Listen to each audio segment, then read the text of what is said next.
Welcome to Crossroads. Now, first off, some breaking news this morning, actually. Several people were shot at an ICE field office in Dallas. That's just this morning, according to Homeland Security Secretary Kristi Noem. Now, she posted on X saying there was a shooting this morning at the Dallas ICE field office. Details on this are still emerging, she says, but she says we can confirm there are multiple injuries and fatalities. So, terrible stuff. She says the shooter is deceased by a self-inflicted gunshot wound. Well, we don't know the motive yet. We know, what we do know is that our ICE law enforcement is facing unprecedented violence against them. She says it must stop. Pray for the victims and their families. Now, according to the Epoch Times, the shooting on Wednesday today, it's the third time that ICE or Customs and Border Protection officials have been targeted in Texas alone. Just this year, 2025. It notes at the Prairie Line Detention Facility in Alvarado on July 4th, around a dozen assailants who were equipped with weapons and tactical gear, they look like Antifa types, attacked ICE officials. It notes a law enforcement officer was injured during the process, and DHS said, quote, "This is precisely what we have been warning against as disinformation and dangerous politically motivated rhetoric spreads." What they're pointing to here, of course, is what Trump has been noting, that there's violent narratives. You have individuals who are basically being, agitated by the mainstream media. They're being told that, masked individuals with no markings on their clothes are abducting people. And they're framing ICE raids and ICE arrests and deportations basically like that. Family separation, people being pulled away, Americans being arrested. A lot of fake reporting, actually, too. People who are more, on the radical side of this whole ideology, they see these headlines every single day because the media is posting it every single day. And what happens? They think they're the good guys when they go and do something about it. The media has convinced them of an inverted moral standard where they think things like this are justified. And what's happening now is people are taking action with it. If you were to ask my opinion, I'd say that online algorithms, social media, the whole kind of tribalist thing you see breaking apart with different media, organizations, this is making it worse as well, because what happens with these individuals? What you're shown on social media is reflective of what you search for. So if you're on Instagram or TikTok, for example, and you're always looking for one particular narrative, that's all you're going to see. And so if somebody's only interested in, far left politics and radical rhetoric and those types of organizations, the algorithm, the information you're shown on the internet, on social media, is going to reflect that. If in addition to that, their friend group is one of these radical organizations, it means their social environment is also kind of working as an accelerant on those narratives. And what that means basically is people are being radicalized. They're being radicalized by these media, spreading all these fake stories, and people are digesting it every single day, following it nonstop, and then you get things like this. So Trump's been pointing to that quite a bit. Also on that point, Trump has designated Antifa as an official terrorist organization. Now, it's not clear whether this guy's Antifa affiliated, but what we found is that oftentimes these people have Antifa narratives, Antifa rhetoric, Antifa trainings, kind of as part of their ideology. Just like you had with the whole rise of terrorism and the whole war on terror, there were people being self-radicalized, lone wolf terrorists. It's the same thing with Antifa ideology. It's basically the terrorist ideology that is radicalizing people. Now, on top of this also, the timing is interesting because Governor Gavin Newsom in California, he signed the No Secret Police Act. And that's a very big deal. What that act does, it requires federal agents to not wear masks. They're not allowed to cover their faces. Now, the DHS responded to Gavin Newsom passing that, stating, quote, "Our ICE officers are facing a more than 1,000% increase in assaults against them, including vehicles being used as weapons towards them, running people over, and doxing campaigns where federal officers and their families are being targeted." They note that when our heroic law enforcement officers conduct operations, they clearly identify themselves as law enforcement while wearing masks to protect themselves from being targeted by highly sophisticated gangs like Tren de Aragua and MS-13, criminal rings, murderers, and rapists. They say our ICE officers wear vests marked with ICE/ERO or Homeland Security, and it says they are flanked by vehicles marked with the name of the department. In other words, the narrative you have coming out saying, why they should not wear face masks is the media and kind of this far left rhetoric is stating that masked individuals with no identification are basically abducting people and deporting them. That people are being pulled off the streets by masked individuals, thrown into unmarked vehicles, and then going who knows where. And this is being framed as like a Gestapo criminal operation that, you don't know who these people are and they're abducting people. That's how the media is framing this. The reality is different, though. Now they're covering their faces because they're facing personal attacks and targeting when people are murdering them, shooting at them, doxing them, listing their home addresses, harassing them at their hotels, and you have a 1,000% increase of attacks against them. But they do have markings demonstrating who they're from, right? Again, ICE or, whether they're Homeland Security or whatever else. They're not unmarked as the media has been claiming. On that point also, I would actually question what the impact would be of forcing them to show their faces. Their face is not going to identify them as Border Patrol. Their face is not going to identify them as Homeland Security. The only thing showing their face will do is allow this whole, cancel culture machine to target them individually. That is the only effect you will have if you force them to show their faces. And so, of course, Homeland Security is noting this. They're saying, look, we're not going to do this because you just tell us we have to. We're not going to let you allow your people to target these officers and their families when they're being literally killed. That's not going to happen. And so that's the message being sent. I would say, again, the only effect that would have and the only real motivation would be to use the threat of violence against these officers and their families as a way to dissuade them from doing their jobs. I think that's the only motivation you would have for forcing them to show their faces when they're being attacked like this.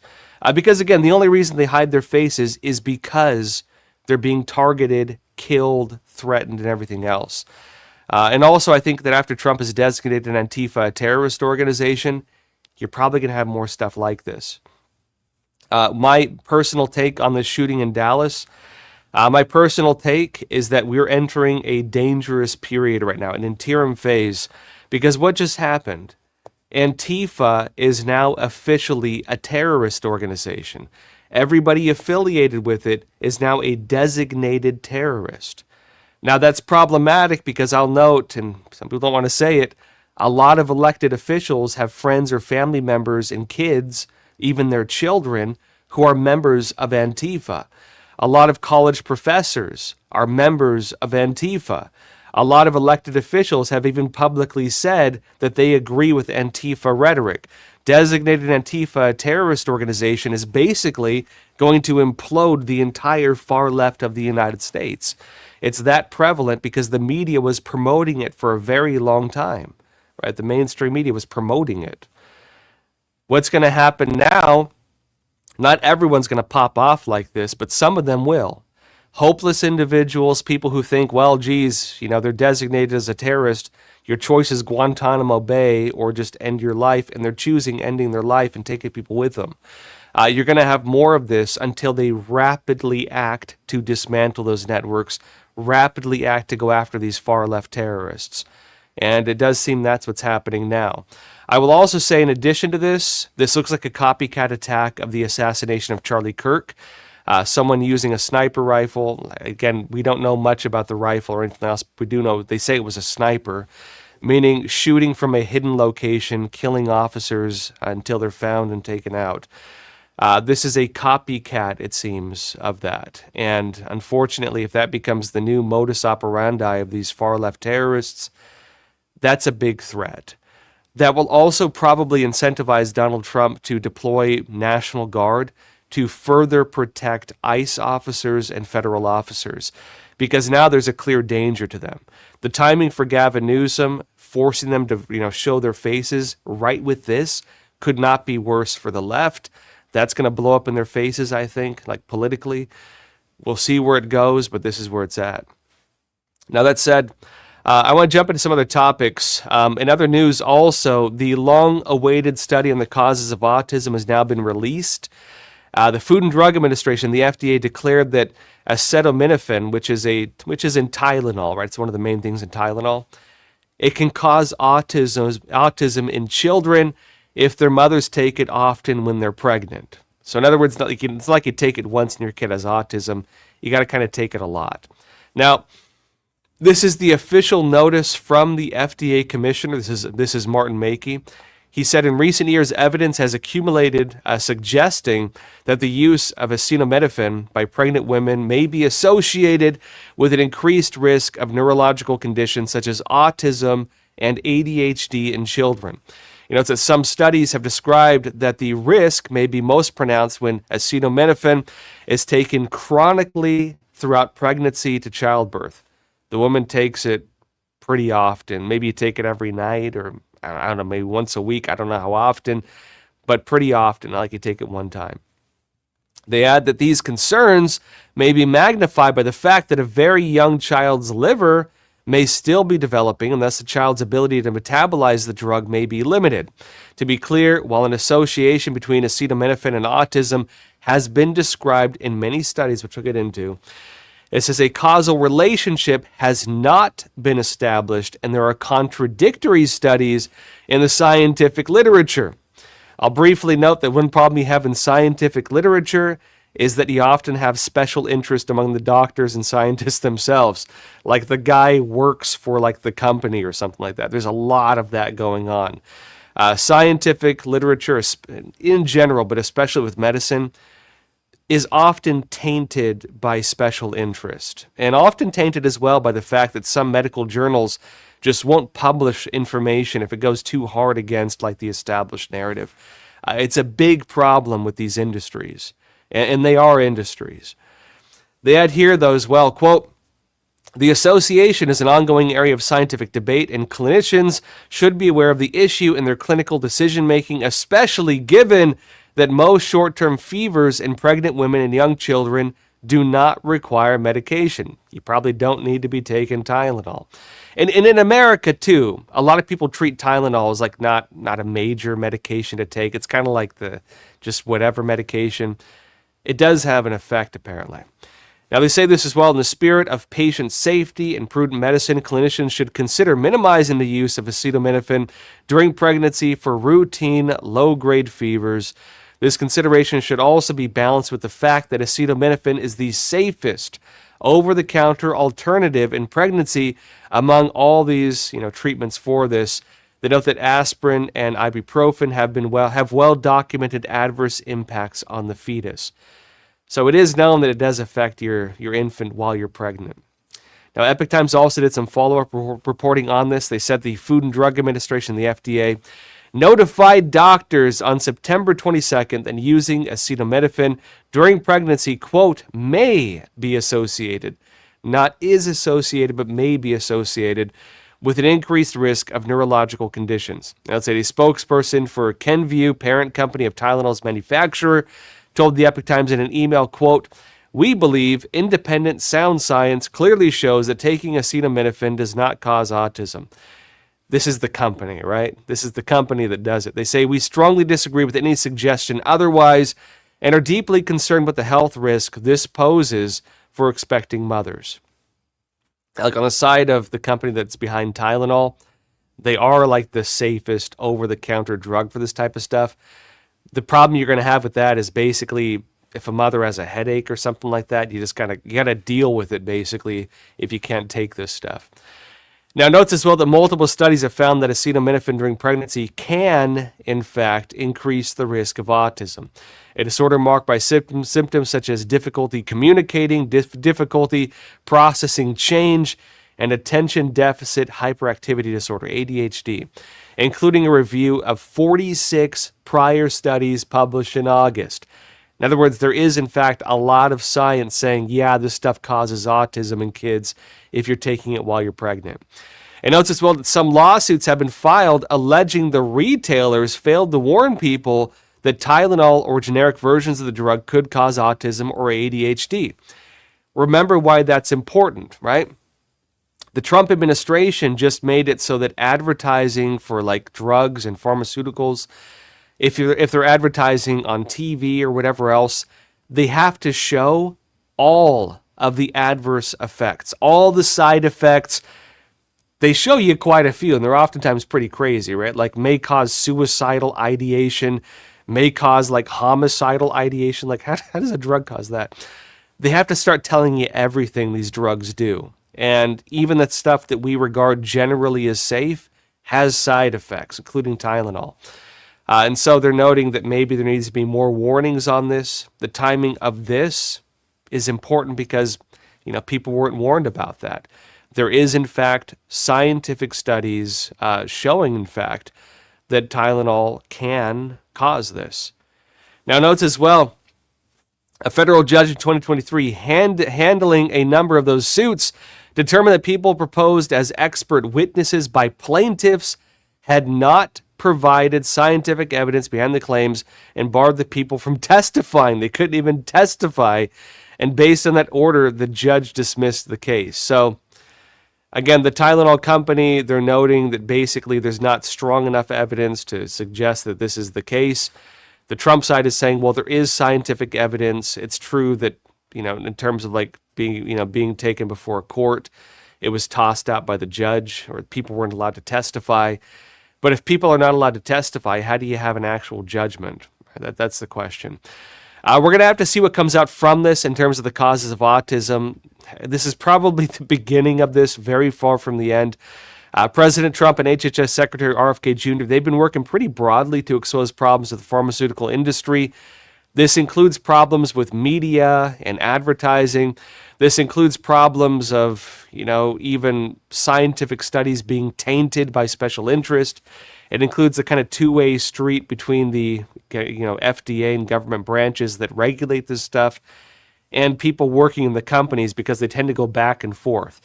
There's a lot of special interest, there's a lot of overlap, and there's a lot of concern that special interest and overlap is tainting the willingness to state the truth, that we're not being told the truth because there's special interest. Now, also, meanwhile, on another topic, it turns out that YouTube was, in fact, censoring content creators, and they were doing it under pressure from the Biden administration. I'll be talking more about this after we come back from a quick break. All right, just to pause here for a super quick moment. You are, of course, watching Crossroads with Joshua Philipp. I'm just here to share a message about American Hartford Gold, my own personal gold and silver bullion dealer. Now, obviously, the recent tariffs have made the markets super turbulent and volatile. With every new piece of tariff news, the markets seem to either crash up or crash down. And of course, it's worth mentioning that these conditions don't only affect Wall Street. They affect all of us through our investments and our retirement accounts. That's why I'd like to introduce you to a company that I trust and I myself use to secure my own savings, American Hartford Gold. They specialize in helping Americans move our assets into something tangible, into something you can actually hold, which is physical gold and physical silver, two precious metals that act as a hedge against all those decisions being made in Washington, D.C. They have an A+ rating with the Better Business Bureau. They have thousands of 5-star reviews, and they make the whole buying process super simple. Your metals can be shipped directly to your door, or you can transfer your current retirement account to a tax-advantaged gold IRA. And the best part is that right now, American Hartford Gold is offering an exclusive offer. When you call them today and you mention the name Joshua, you could receive up to $15,000 in free silver with your initial investment. Take advantage of their special offer. You can either just call them at 877-260-2764 or text Joshua to 65532. All their information will also be down in the description box below. And now, back to Crossroads. Welcome back to Crossroads. Well, it turns out that YouTube was, in fact, censoring content creators. I could have told you that because, of course, Crossroads is censored. And they were also doing this under pressure from the Biden administration. That's the big reveal on this. It turns out they were being pressured by the former administration to censor content that they didn't like. And they were doing it pretty broadly. It wasn't just YouTube. It was Twitter, now known as X. It was Facebook, it was Google, and yes, it was YouTube. Now, this actually came out on the YouTube side during a congressional subpoena, and Google is now saying it's going to roll back some of this censorship. Now, look, we'll see how broad they roll it back. They say they're going to restore channels that were booted off the platform for political reasons. I'd briefly add to that censorship is a lot more than just people who are kicked off. It's people demonetized and everything else. Hopefully they end all censorship. We'll see how far it goes. Representative Jim Jordan said this. He's, of course, chairman of the House Judiciary Committee. He said senior Biden administration officials, including White House officials, conducted repeated and sustained outreach to Alphabet, the company behind Google and YouTube, of course. And it said it pressed the company regards certain user-generated content related to the COVID-19 pandemic that did not violate its policies. And remember what I did at the beginning of all this? Well, I did the big documentary tracing the origins of the Wuhan coronavirus, now known as COVID-19. And that was the start of it all. And note that while the company continued to develop and enforce its policies independently, Biden administration officials continued to press the company to remove non-violative user-generated content, videos and content people were creating on a platform basically dedicated to that. And notes that as online platforms, including Alphabet, grappled with these decisions, the administration's officials, including President Biden, created a political atmosphere that sought to influence the actions of platforms based on their concerns regarding misinformation, false information. And to be fair, look, President Donald Trump is also now saying that misinformation is like a threat and so on. Because misinformation related to his policies is causing people to go out and shoot people and kill people. So misinformation is a concern. The problem is, how do you decide who's telling the truth and who isn't, right? Now, they note this as well, though. The company, again, Alphabet or YouTube, the company terminated channels for repeatedly violating its community guidelines on elections, integrity, content through 2023, and COVID-19 content through 2024. A fancy way of saying, if you were talking about election fraud, if you were talking about all the things Trump was talking about, which most conservatives were, you were probably censored, you were probably affected in some way. And anybody saying anything about COVID-19 through 2024, basically the 2024 elections, and Donald Trump coming into office, anybody talking about that was probably also impacted if you did anything that questioned the prevailing narratives. They note that, quote, today, YouTube's community guidelines allow for a wide range of content regarding COVID-19 and elections integrity. You can talk about some, but not all. They note they're reflecting the company's commitment to, quote unquote, free expression. Laugh out loud. YouTube will provide an opportunity for all creators to rejoin the platform if the company terminated their channels for repeated violations of COVID-19 and elections integrity policies that are no longer in effect. I would raise some concerns with this personally. Because look, they're saying they're going to restore some channels that were kicked off the platform that repeatedly violated these, standards on election integrity and so on. But they say they're only going to restore the ones that violated policies that are no longer in effect. Meaning, there are still some policies in effect, and some of them, again, we don't really even know the full extent of them. I can say with Epoch Times, they censored all of our channels simultaneously, and they never even told us the reason. They said one of our channels violated their content policies, and because one of our channels, they wouldn't tell us which one, they wouldn't tell us what it violated, because one of them violated it, they censored all of our channels. That's what they did to us. And so when they don't even tell you why they're doing it, they don't tell you what the policy that was violated was, how do you do anything about it? That's what they've been doing. Now, look, we'll see how far they go with actually ending censorship. But I will add, censorship on YouTube goes beyond just cases of them kicking content creators off the platform. Like, I'm still here, but I'm demonetized. I am still here, but my channel is frozen. They've been freezing channels. They've been not sending notifications to some channels.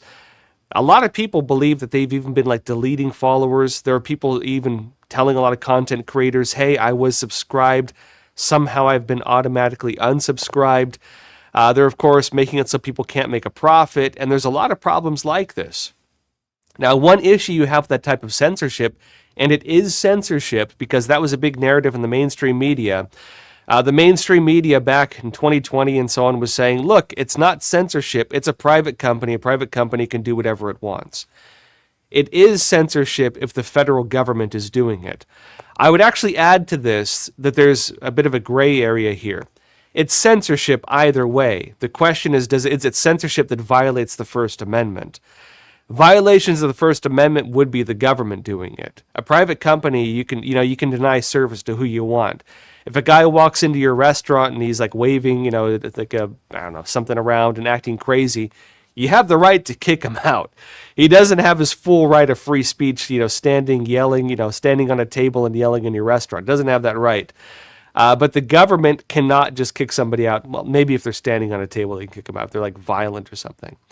Free speech is protected against federal or government in general interference. It's not protected in like a business or something like that for the most part. And so the problem you've had for a long time is censorship on these platforms. YouTube, X, Facebook, Google, the internet in general, as we're now running into with like foreign censorship. Is that illegal, right? Can you censor that? And the big argument is this. Well, is censorship still is it illegal if the government suggests you should do it? And the problem he had with the way the Biden administration was doing this type of censorship is they weren't ordering companies to do it, but they were pressuring them, suggesting they might punish them, and then suggesting that they remove stuff or like flagging content for them. A lot of the platforms said that they censored content because they were quote unquote pressured. And pressured is different from forced. That's the kind of language issue here. Pressured is different from forced. And so does government pressure to censor equate a violation of the First Amendment? That's the legal question that's going to have to be resolved with this. Now, a lot of Democrats have pointed out, well, hey, isn't Donald Trump kind of doing the same thing? That's going to be a legitimate debate, right? One problem you have right now, FCC Chair Brendan Carr is talking about pulling the broadcast rights of several mainstream media because they've been posting, misinformation, false information, that they're fanning the flames of far-left radicalism. They're spreading false stories literally all the time. They've been doing it since 2015, 2016.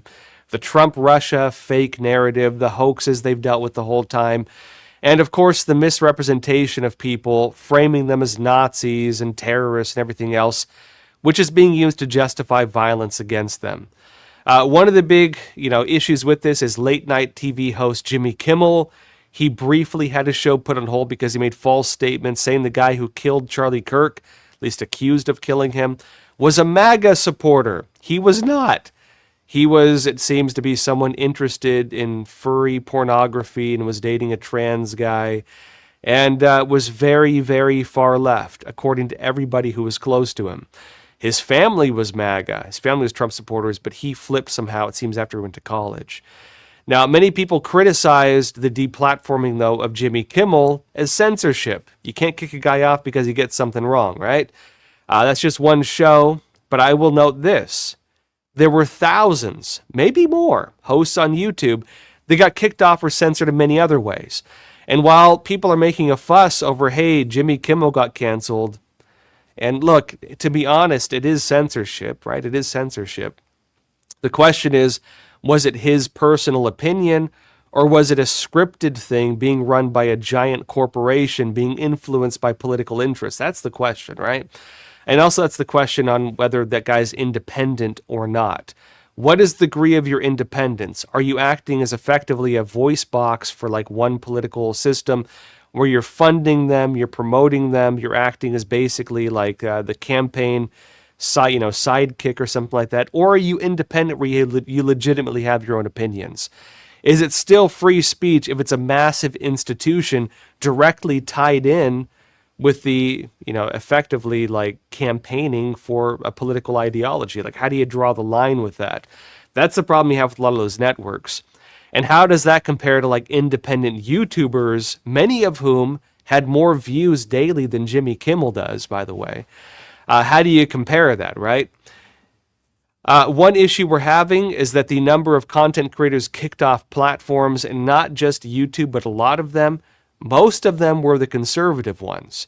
And when you have basically the entire conservative base facing some degree of censorship, demonetization, the restrictions on reach, that is a massive form of political censorship in this country that basically took away the voice of everybody who doesn't agree with one side of the aisle, who has one political opinion. And then when you go out to college campuses and try to engage people directly, they kill you for it. How do you have free speech if you risk getting murdered? How do you have free speech if you risk being able to not make a living? How do you have free speech if you show your face, they dox you, list your home address, and then go after you and your family? How do you have free speech? The problem we've had in this country is that all of these platforms, all of these systems, all of the political rhetoric, all of the advocacy for violence, all of the labeling has effectively gone after one side of the political aisle, and they're killing them, they're censoring them, they're targeting them, they're ruining their lives. And what do you do about that? Is it censorship then if the president says, hey, this needs to stop? Is it censorship then if the president says, look, you've been censoring, attacking, demonetizing, targeting us, and it needs to stop? Is that censorship?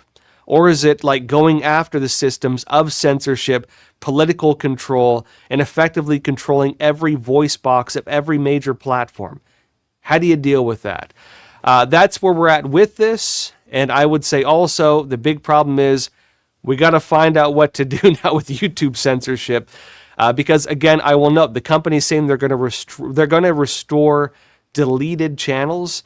Censorship on YouTube is a lot more than just deleted channels. I'm speaking as an aggrieved party here, because Crossroads has been demonetized for over 4 years now, and we were deeply impacted by these censorship policies. Another thing going on, by the way, TikTok may be making a comeback. I know it technically didn't go away, but looks like it might be here to stay. A TikTok deal is on the table.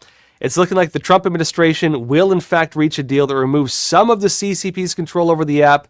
And the plan is to have more management of the U.S. version taking place through U.S. companies. Basically, TikTok stays. The U.S. is going to maintain some ownership of it. China is going to have less control of it, but we're not like seizing it from them totally. There's also some very big problems with this that I want to go into because I haven't seen people mentioning this.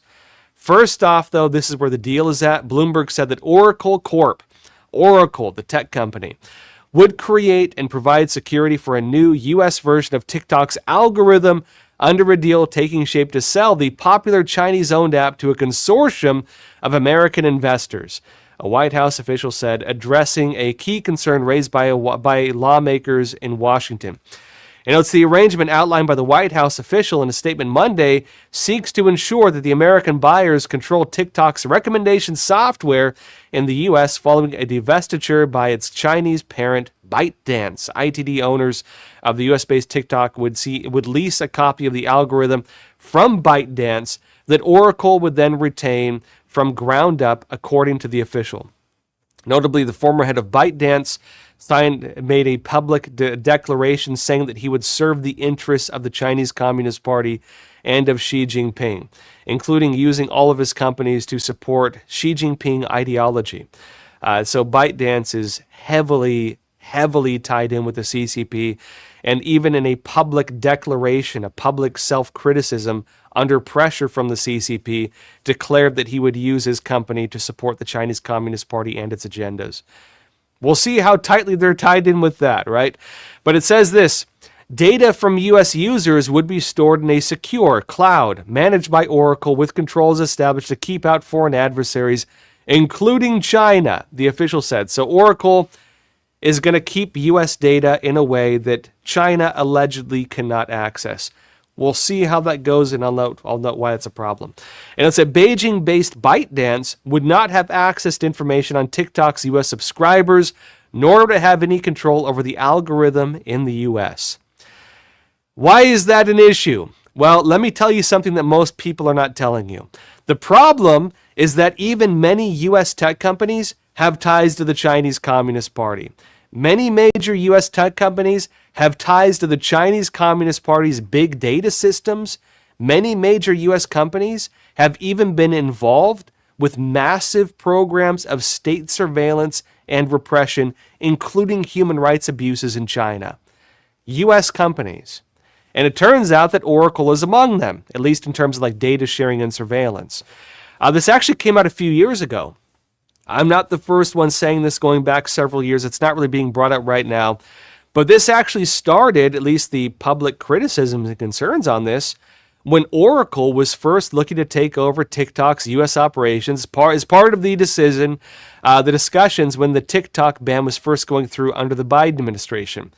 Remember, the ban on TikTok actually was bipartisan. Republicans in Congress and Democrats in Congress agreed to have TikTok banned in the U.S. President Biden at the time signed off on it. It went to the Supreme Court. The Supreme Court agreed, yeah, you can ban TikTok. Trump is the one who stopped it. But during that time, and of course with the intent of having the U.S. take it over. But this is from The Intercept in 2021, raising the concerns over Oracle looking to buy it. The Intercept 2021, how Oracle sells repression in China. And they say, in its bid for TikTok, Oracle was supposed to prevent data from being passed to Chinese police, like they're saying they're going to do now. And they said, quote, instead, it's been marketing its own software for their surveillance work. And it says this is, again, them saying this, quote, police in China's Liaoning province were sitting on mounds of data collected through invasive means, financial records, travel information, vehicle registration, social media, and surveillance camera footage. To make sense of it all, they needed sophisticated analytic software. Enter American business computing giant Oracle, whose products could find relevant data in the police department's disparate feeds and merge it with information from ongoing investigations, assisting China's Stasi to target everybody. It says, so explained a China-based Oracle engineer at a developer conference at the company's California headquarters in 2018. It says slides from the presentation hosted on Oracle's website begin with a case outline listing 4 Oracle products used by Liaoning police to do criminal analysis and prediction pre-crime. It says one slide shows Oracle software enabling Liaoning police to create network graphs based on hotel registrations and track down anyone who might be linked to a given suspect. And it's another shows the software being used to build a police dashboard and create security case heat maps. Apparent pictures of the software interface show a blurred face and various Chinese names. And notes as well, the concluding slide states the software helped police, past tense, whose data sets had been incomprehensible, more easily trace the key people, objects, events, and identify potential suspects, which in China, it says, often means dissidents.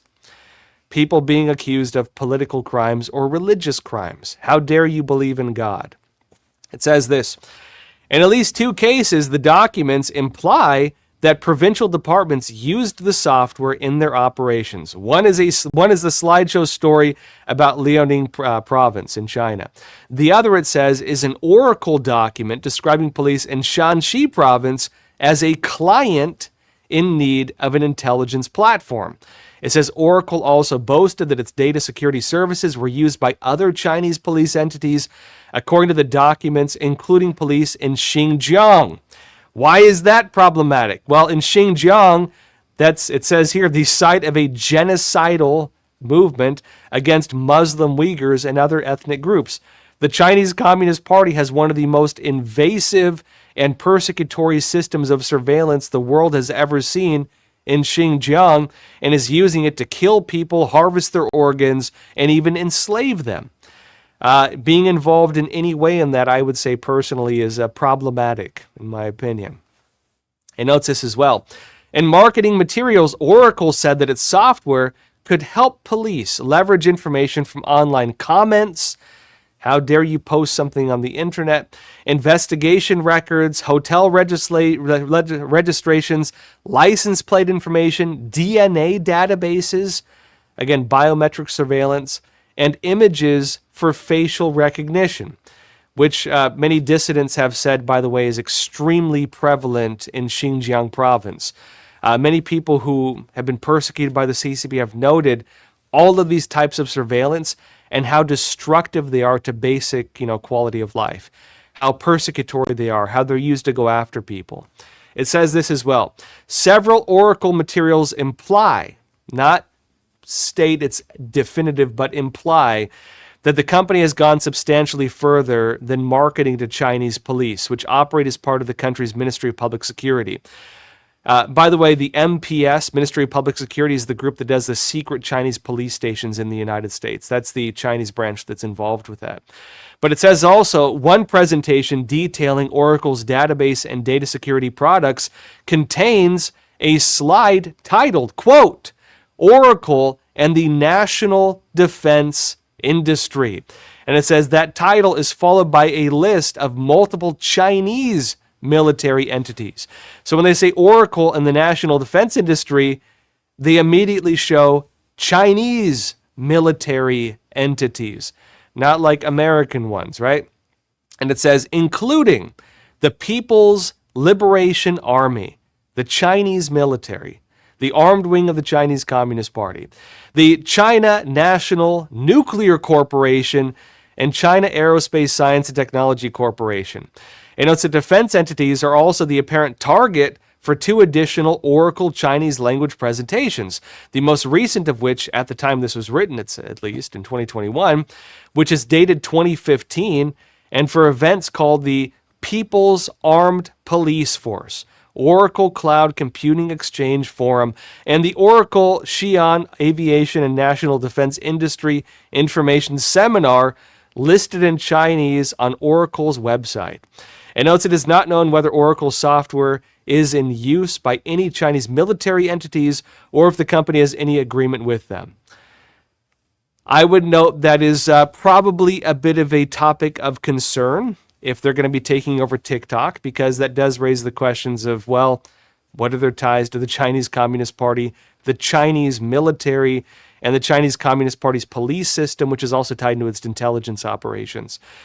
Big tech overall, I would say, though, has a big problem with the Chinese Communist Party, like all around.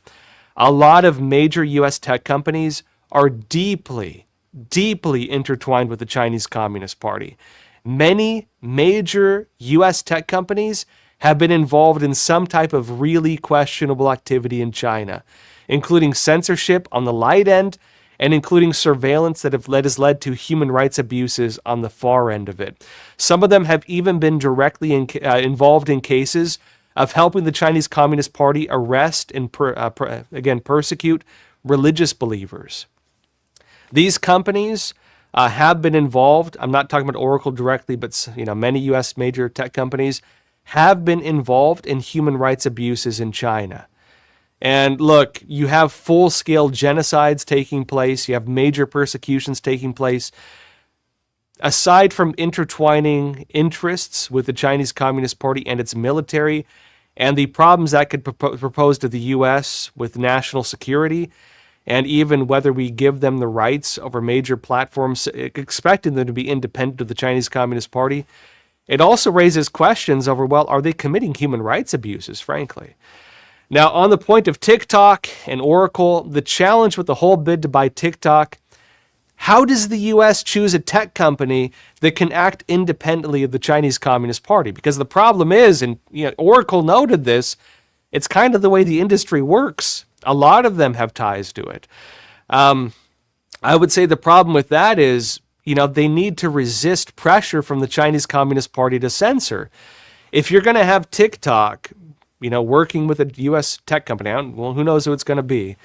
If you have TikTok being under a major U.S. tech company, and the problem they have is that China wants to have the data on that, and the Chinese Communist Party wants to control the algorithm, how do you choose a tech company that's going to be free from outside influence and internal influence? Because many of them, through these deals with China, even have to hire these sons and daughters of Chinese Communist Party officials. A lot of them are infiltrated by the CCP. A lot of them have problems of even hiring Chinese nationals who are working as agents of the Chinese Communist Party. A lot of them have business in China. And the Chinese Communist Party, as it does with Hollywood, as it does with the mainstream media, can say, don't say this, censor this, do this, or we're going to kick you out of China. American businesses, unfortunately, have been allowed to be pressured by the Chinese Communist Party. And you can blame what you want for that, but I would hope that one day the American government does something about it and says that we need to stop the Chinese Communist Party's ability to influence, pressure, and threaten American companies in order to make them work as effectively foreign agents for the Chinese Communist Party, to even in some cases be involved in human rights abuses. This is going to be a major problem also with the sale of TikTok and the way this whole thing works. We'll see if Congress raises any of these concerns. It's possible they will, because remember, this used to be a bipartisan issue. Congress, Republicans and Democrats had, again, voted, and it went to Biden's desk and signed by the president, had in fact voted to have TikTok banned in the U.S. I believe this is still a bipartisan issue. Many officials on both the right and left wings of the American government have been relatively consistent on the opposition to the Chinese Communist Party, especially on human rights. So we'll see where this goes. Now, that said, questions, comments, anything you want to talk about, leave it in the chat. Let's jump into some questions. And let me see here. I know I went a bit longer today because we had breaking news and stuff, right? Briefly, also, you might notice I'm not in my normal studio. I'm currently in California because I'm having a speaking event today and tomorrow. As I noted, if you want to attend the speaking event, go to Epoch or Epic, epochsd.com, like San Diego, epochsd.com. I'm going to be speaking in San Diego this afternoon around noon. So if you're in San Diego, come on down. And then tomorrow, of course, I'll be speaking in Orange County. So we're going to do I'll do a presentation, then we'll do a live Q&A in person. And also that means I have to leave in a little bit because I have to go drive down there. First question here, though. Let's see. This is from Judy Akeem. You're saying something just clicked. Social media is literally a positive feedback loop that got out of hand. We know it's a bubble for your biases, but how it works, it literally feeds more and more of what you are most likely to consume. Yeah, and I was actually thinking that too, because sometimes people obsess over unhealthy things. Okay, fair question. How many of you have gone through a rough breakup and you couldn't help but look at the, Instagram posts of the person you just broke up with, and it kind of eats at you? How many of you have done that? If you haven't done it, you probably know someone who has. You'd probably like to not do that. There was a time in the world before we had social media where if you broke up with somebody or you had a bad relationship, you kind of didn't get daily updates from them. The world used to be like that. Does everybody remember how nice that was? If you left somebody or things didn't work out, you actually could distance yourself and you had room to heal. The internet makes it a lot harder to do that. Now, a healthy internet, a healthy social media, you can block people or whatever, but a lot of people don't want to do that, right? You'd have the ability to not have to see that every single day. And that would mean that the algorithms would have to go after your unhealthy impulses, right? The algorithm would have to say, I know you're doing this. It's not healthy for you. I'm here to help you, like a friend would do, right? An unhealthy algorithm would say, hey, more clicks, more money. Let's show you more of it. And they play into your obsessions, healthy or unhealthy. It's the same thing, I think, as Judith's noting with the way this whole thing works. It's a feedback loop. What you look at is what it shows you more of. What you seek out is what it shows you more of. And if you're a person who seeks out good things, you're going to see more nice things. You're going to see more good things. If you're a person, you have a bad day and you seek out something bad, it's going to show you more and more of that. The problem you have is people get stuck in things. So, for example, a kid who maybe has suicide ideation is going to start getting shown a lot of that. That's a big problem with TikTok, by the way. It's been raised. You're going to see self-harm content. If you're obsessed with a political narrative, you're going to be bombarded with it. If you're obsessed with a certain identity, or you're obsessed with trying to analyze, do I have a mental health problem? You're going to be bombarded with things trying to convince you, do you feel sad sometimes? Do you feel happy sometimes? You might suffer from this disorder or that disorder. Do you wake up in the morning and go to bed at night? Well, you might have this disorder. They say everything's a disorder these days. And you get kids like self-diagnosing, and they get pulled into this like constant mental health obsession, like constant. And they think they have every mental health problem in the book, and they start identifying themselves by like, what mental health issue do I have? Like they're collecting badges on a vest or something, right? It leads to unhealthy things. You also have the problem where people get pulled into like tribalist camps. You get the normal camps, Republican, Democrat in America or whatever else elsewhere, but you get like really minor camps like Antifa and things like that. You can get pulled into really minor ones. And what happens is people being just constantly on the internet. People are on the internet like 9 hours a day, right? A lot of us work on the internet. A lot of us are just constantly looking at it. And the problem you have with that is it means you're constantly being shown narratives from a smaller and smaller, set of data effectively, because it's pinpointing the things you obsess over. That can lead to good things in some cases. It can lead to very bad things in other cases. And so, I think it is problematic. But how do you balance it, right? It's the way that these algorithms work. I kind of miss the old pre-algorithm internet. A lot of people reminisce about early social media. The problem that came about is you have a lot of like scammers and businesses that just started abusing it. And there was a battle over how you kind of filter out the noise. The problem you have with filtering out the noise is, ironically, the noise won. The noise won. And most of what you see now is just AI and corporations and a bunch of garbage nonsense. That's the way the internet's gone. Crash Bandit, you're saying, they claim to be the one on the right side of history. Seems to be a common talking point. Yeah, you're talking about like Antifa and like the extreme left. It's ironic that people often operate on an ideological spectrum where they believe they're always doing the right thing. Even crazy tyrants often believe they were doing something for the greater good, right?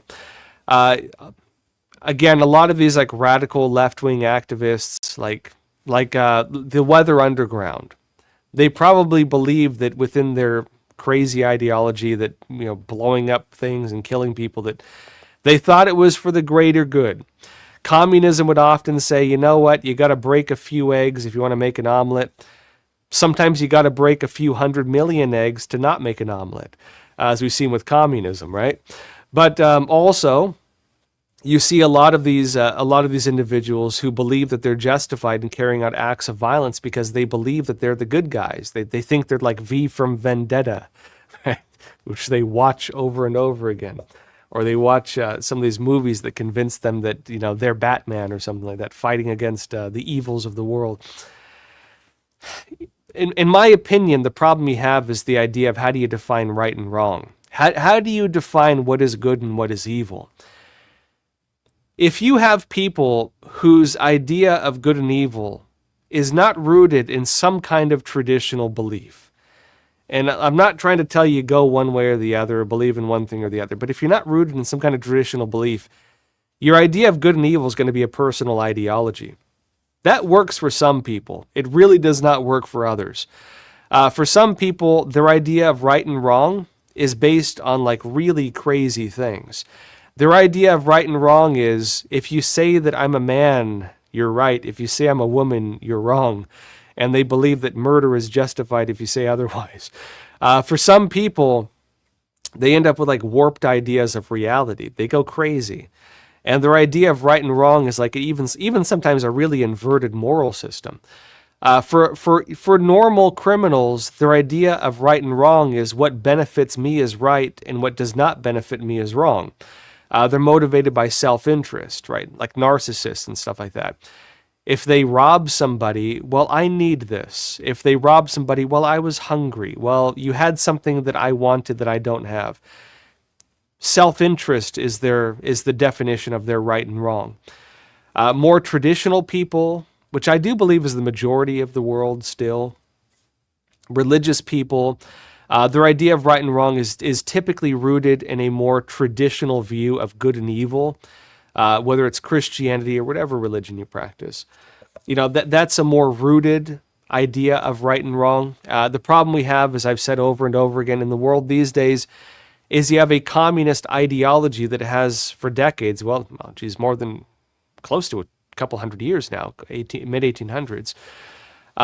You have an ideology that is set out to destroy the idea of a moral foundation, because a moral foundation is a challenge to the idea of absolute power that these movements want to gather to themselves. And when people believe in a higher good or a more stable concept of right and wrong, not rooted in political ideology, but instead rooted in a religious belief, that's a challenge to the power of a movement that wants to have that power for its own. And you end up with crazy people like this who go and kill people because the politics told them to do it, right? And I think that's where we're at in this country right now. You have people whose idea of right and wrong is not a religious stance. Their idea of right and wrong is a political stance. And unfortunately, as Donald Trump has been raising, the media is telling them every guy who's a conservative is a Nazi. The media is telling them that if you're MAGA, you're a far-right extremist. The former president screaming at the black and red background, the MAGA extremists are the problem in this country. Everybody who's come to believe that believes, what do you do against white supremacists? What do you do against extremists? What do you do against terrorists? What do you do against Nazis or people like that? Well, you do something against it, right? And so people who believe that they need to do something then take the law into their own hands and they do crazy things. And again, it's a problem because you could argue that Trump is kind of labeling the far left the same way that Biden labeled MAGA. But the question is, did MAGA represent what they said it was? And does Antifa represent what Trump says it is?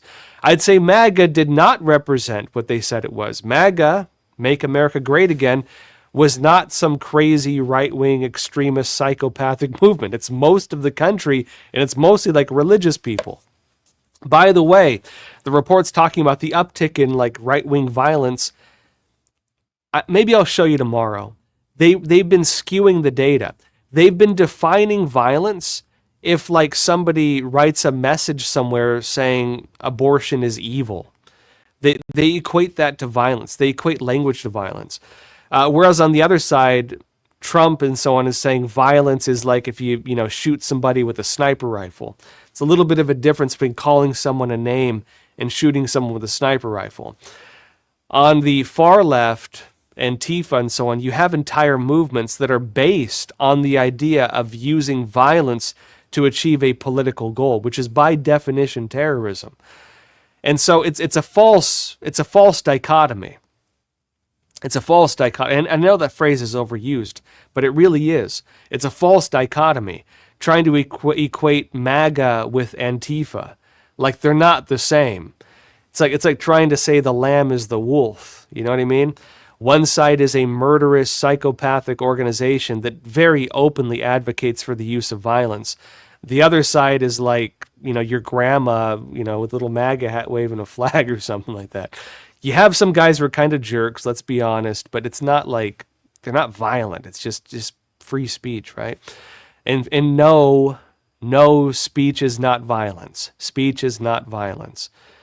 That's where we're at, unfortunately. Seymour Butts, you're saying, When you become a designated terrorist, you no longer have the protection of the Constitution. Yeah, and it's something I've been kind of going back and forth with, right? Terrorism is a difficult issue because, that's why we had the Patriot Act, right? Under George Bush. If you're designated a terrorist, you lose many of your rights. Now that works that works sometimes. And let me explain both sides of it. That works sometimes. It doesn't work other times, okay? What happened during the last 4 years of the Biden administration? They labeled conservatives, evangelical Christians, and Catholics, devout Catholics, as extremists. They labeled Trump supporters as extremists.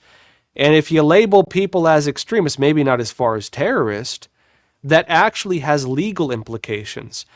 If you're labeled a far-right extremist, which is, it borderlines on a terrorist designation. If you're labeled as that, they can surveil you, they can censor you, they can arrest you, they can investigate you without constitutional protections. You don't really have First Amendment rights. You don't really have protection against illegal searches and seizures. They can even arrest you and detain you to some extent. Like Guantanamo Bay, for example. Even though I'm not saying they've used that against conservatives. They didn't go, and we're seeing now that they were doing this, right? We're seeing now that they were investigating people, they were surveilling people, they were censoring people, using that designation, using that narrative. Now, the other side of it, in the original intent with George Bush, at least what I believe was the original intent, was the fact that you have crazy terrorists looking to kill Americans because they hate us. And what do you do against people like that? Do you wait until they kill people? Do you wait until 9/11 happens before you arrest them? Or do you go after them before it happens? Well, hopefully you go after them before it happens, right? Well, how do you stop an attack before it happens? You have to have pre-crime. Yeah, and that's the challenging thing. You have to look for signs that somebody might commit a crime, that somebody intends to commit a crime. And of course, the problem we have with that is you can't really go against somebody who has not committed a crime, right? You're guilty or you're not, and if you haven't done anything, you haven't done anything. How do you deal with the problem of terrorism then? That was always the problem. Well, they then justify the need to surveil people, to look for signs of radicalization, to look for signs that somebody might become a threat, that they might, take their car and drive through a crowd or crash a plane into a building, right? They have to look for that kind of stuff. So they have to look at people who are being radicalized by an ideology. And there are people saying, well, Antifa is not a movement, it's an ideology. It's both. They have many organizations, they have financing, they have groups, they have trainings, but they also have an ideology. And again, it's just like with terrorism. It's all those things and it's an ideology. You had lone wolf terrorists, you had official terrorists. You have lone wolf Antifa guys, you have official Antifa guys. It's the same thing. And so, we'll see how they go after it, in other words. We can, I think, debate forever how you deal with the problem of terrorism and pre-crime. It's a problem I think the Founding Fathers didn't deal with because you didn't really have it at that time. But again, how do you deal with it, right? The Trump administration currently, they are going after Antifa. We'll see how much they do it because look, you have Antifa guys as we speak protesting in front of ICE facilities. They're doing it literally as we speak. There's cases and videos going around of this happening all over the country. They're not going after him just yet. You could also argue Trump just signed the designation. They just did it. They're not going to day one go and pull everyone off the streets. But we'll see how it goes. The other problem I would note is you're going to have an interim phase where this is probably going to be pretty dangerous because you have hopeless people who are now designated terrorists who are violent and crazy, and they might do things like we just saw in Texas. I don't know if the guy's motivated by Antifa. I'm making assumptions here based on a pattern. We don't actually know. I personally believe that is a likely case. We'll find out. But I will say at the very least, this is somebody who's been radicalized against ICE, it seems. All right, that said, everyone, I got to run because I got to go drive down to San Diego for the speaking event today. If you're in town, come say hi. That said, thank you so much for being here. We'll be back on again tomorrow, and I'll see you then. So as always, please take care of yourselves, stay informed, and stay free.